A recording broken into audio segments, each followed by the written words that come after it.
Möhtərəm müsəlmanlar, dəyərli qardaşlar, bugünkü xütbəmizin mövzusu pis vərdişlər haqqında olacaqdır.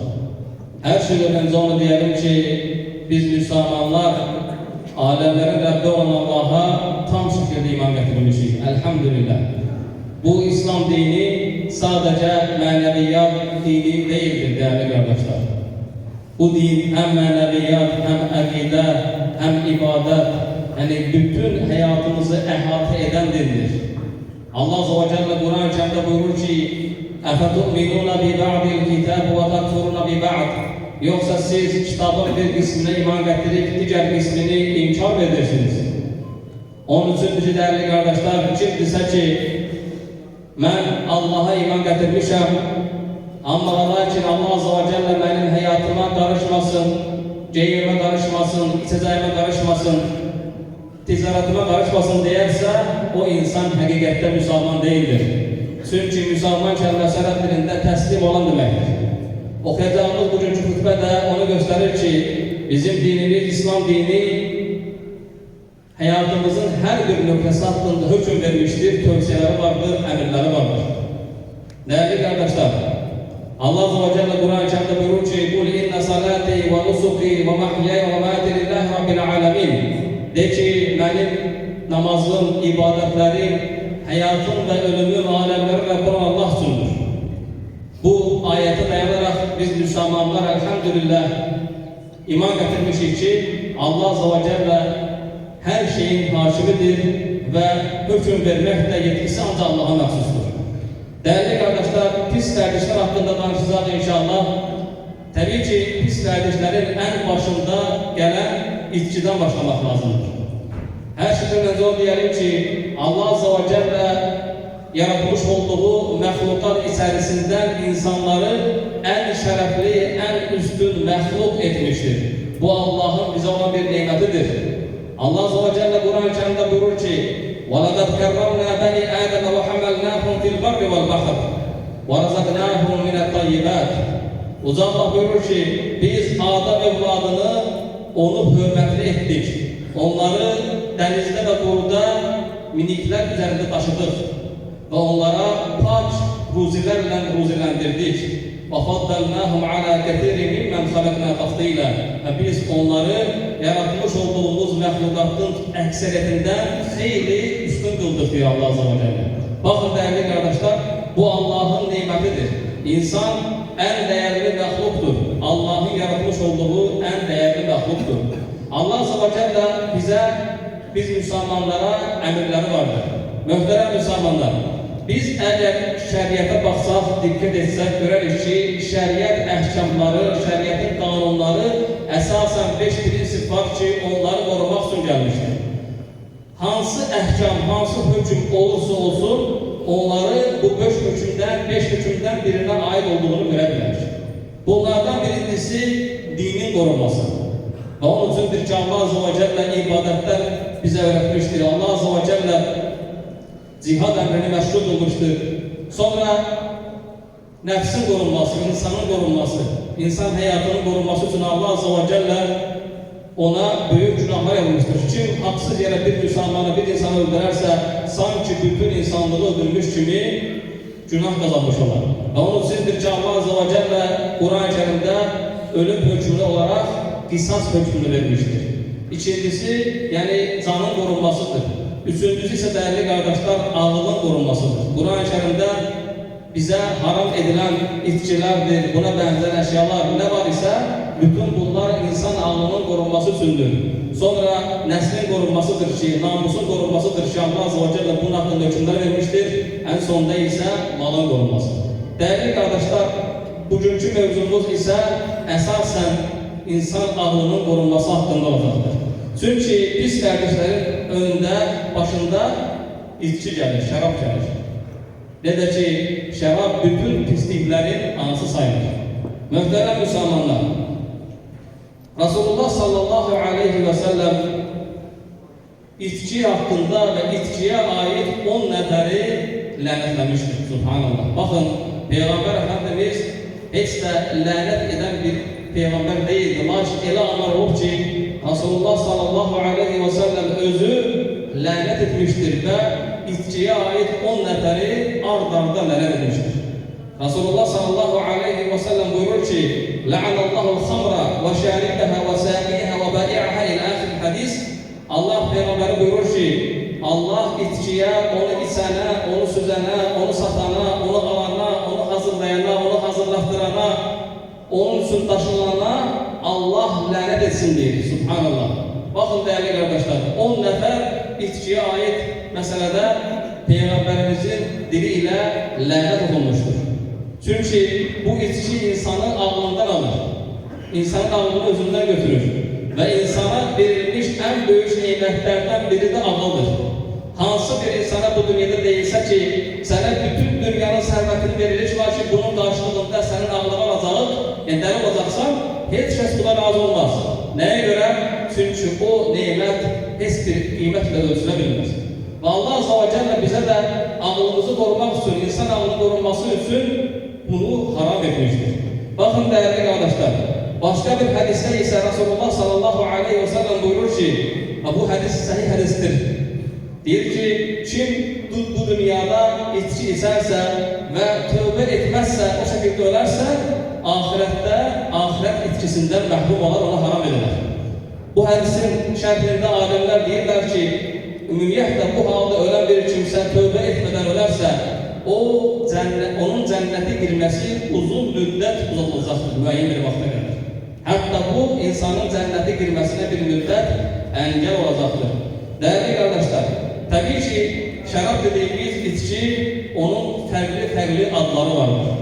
Ve Allah Resulü aleyhissalatu vesselam bize bu hafta haber vermiştir ki, elə bir ümmetinden bir insanlar gelecek ki, onlar şarap içecekler, lakin onun adını başka bir ad ile değiştirecekler. Ne de Şeyh İslam'da Resulü buyurur ki, ümmetinden bir grup insanlar şarap içecekler, onun adını başka ad ile adlandıracaklar. Möhtərəm Müslümanlar, hakikaten de pisliklerin anası şaraptan başlayır. Şarap yani içki, sarhoş dediği içkilerin hamısı haramdır. Ve onun azı da, sofu da haramdır. Ne de ki Resulullah sallallahu aleyhi ve sellem buyurur ki, sofu sarhoş eden şeyin azı da haramdır. Subhanallah. Yani burada ölçülmez. Hatta bu sarhoş edici içkiler, şaraplar, onlar neyinki haram ve üstelik onlar necis hükmündedirler. Subhanallah. Değerli kardeşler, Hasan el-Basri, Allah ondan razı olsun, deyir ki, ben çok təəccüb edirəm. İnsanlar mal mülk verip ağıl kazanmak əvəzinə insanlar öz malını, mülkünü xərcləyirlər ki, ağılları başından geçsin. Sərxoş edici içki alıp ondan istifadə edirlər. Değerli kardeşler, biz bilirik ki, insan içtiği zaman o öz şərəfini itirir. O insan kenardan özünün ne kadar iğrenç görsənliyinin xəbərinə varmır.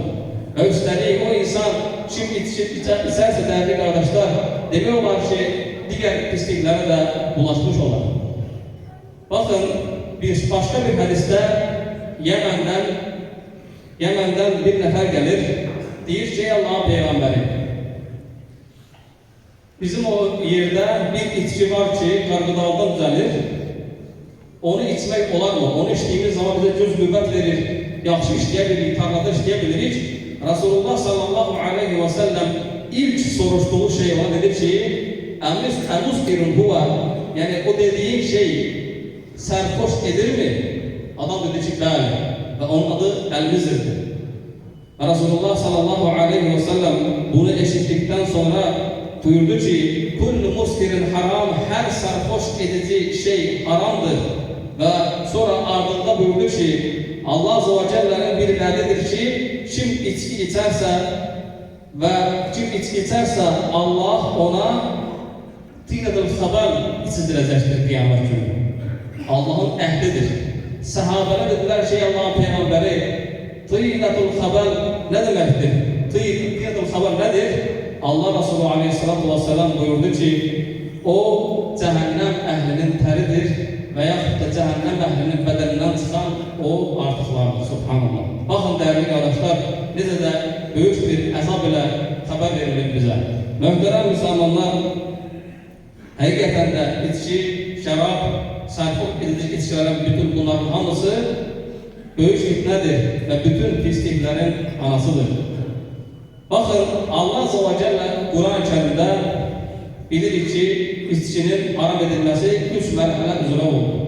Sonuncu mərhələdə Allah Azze ve Celle buyurdu ki, Ya eyyuhəl-ləzīnə əmənu, ey iman gətirənlər, İnnemal xamru vel meysru vel ensab vel azlam ricsun min ameli şeytan fectenibuhu leallekum tuflihun.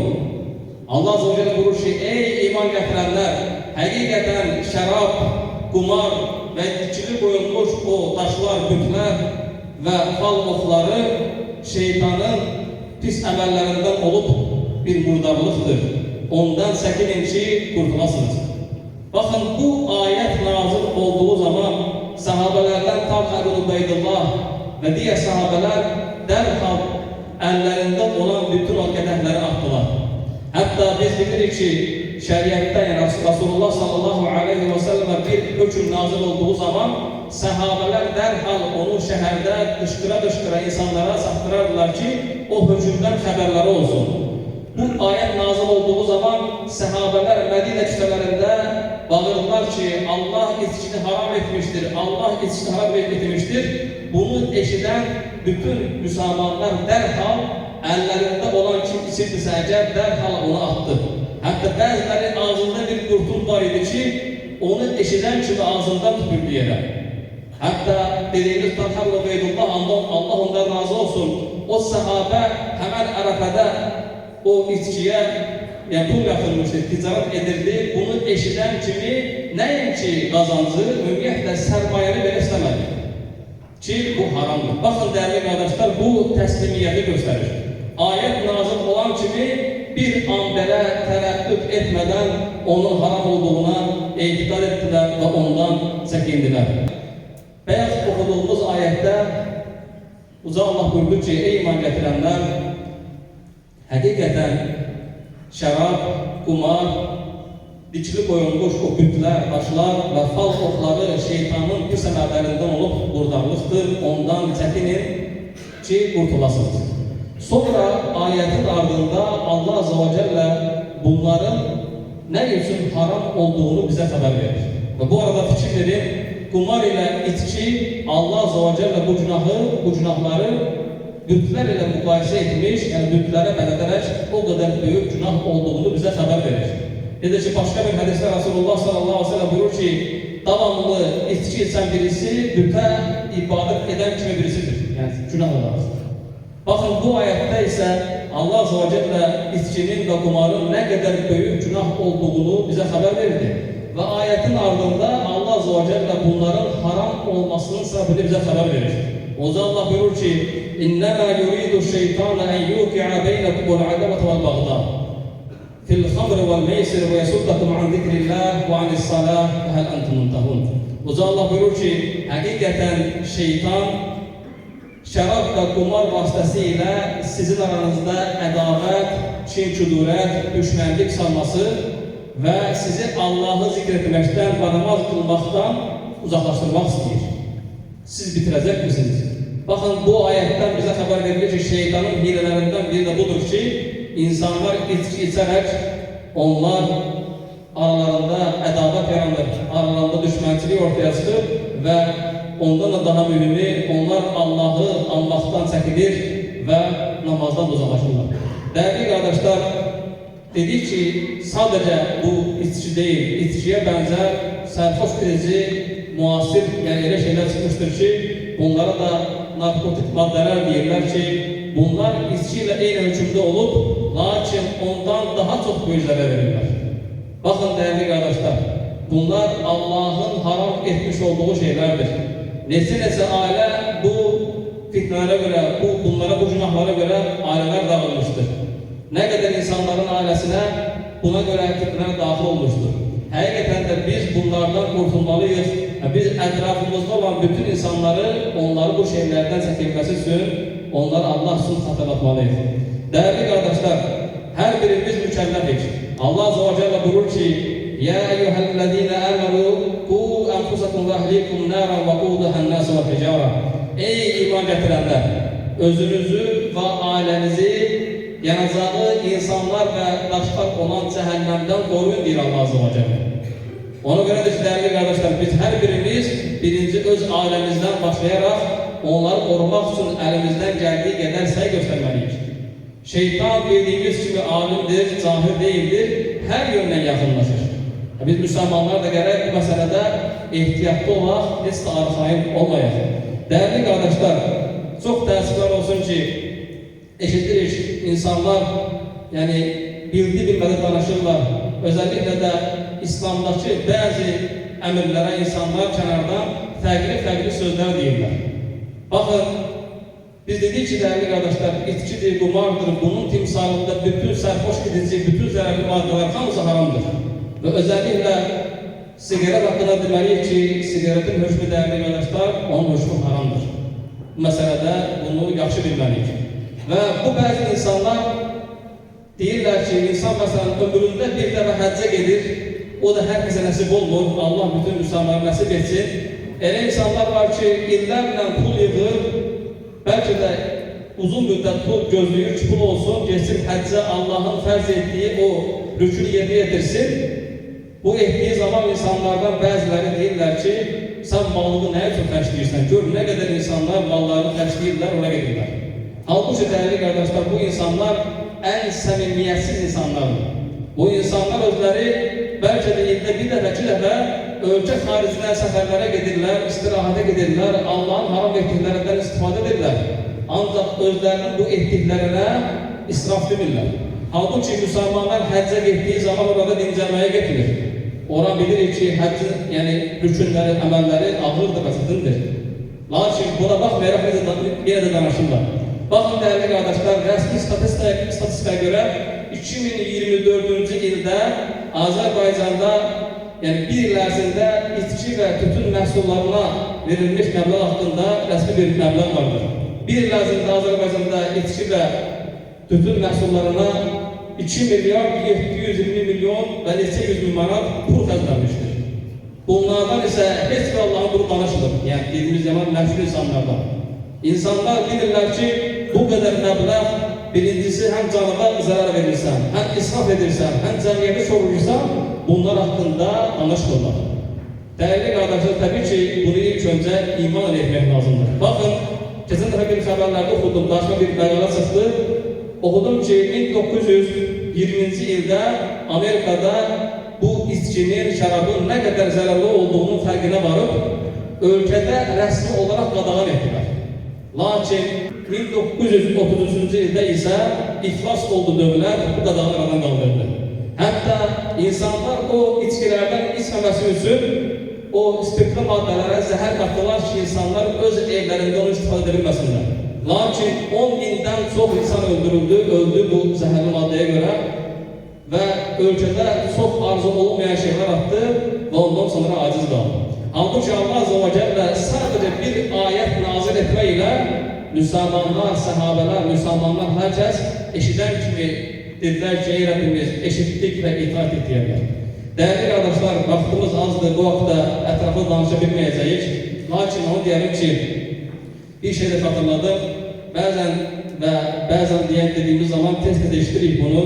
Bazı insanlar Allah'ın dini hakkında bildirmeye danışırlar. Özellikle bazıları da vardır ki samimi insanlar, lakin ilimsizlikten başka yerlerden eşittikleri sözleri yayar bağlamında. Bakın değerli kardeşler, Resulullah sallallahu aleyhi ve sellem buyurur ki insana yalan olarak her eşittiğini demesi yeter ona. Bazı Müslümanlar deyirlər ki hal hazırda olduğumuz bu mescid değilmiş. Bura musalle, yani namazgahmış. Halbuki değerli kardeşler, bunu ben uzun danışabilirim, vaktimiz yoktur. Onu diyeyim ki bura mesciddir. Çünkü musalle dediğimiz namazgahın onun şərtləri vardır. Diyelim ki bir insan bir obyekti musalle etti, namazgah etti, oranın təyinatı değişebilir. Bir müddet sonra değişebilir. İşte onu yeniden obyekt edebilirler veya da başka bir şey edebilirler. Lakin mescidin hükümlerinden biri olur ki onun təyinatı heç vaxt değişmez. Təsəvvürə gətirin, diyelim ki günlerin bir günü bu sədərək ticarət mərkəzi dağıdıldı ve yerine park düzelttiler. Siz düşünür müsünüz ki bu mescid dağıdılacaq onda? Elbette ki xeyr. Çünkü bunun təyinatı mescid üçündür. Heç vaxt təyinat değişebilmez.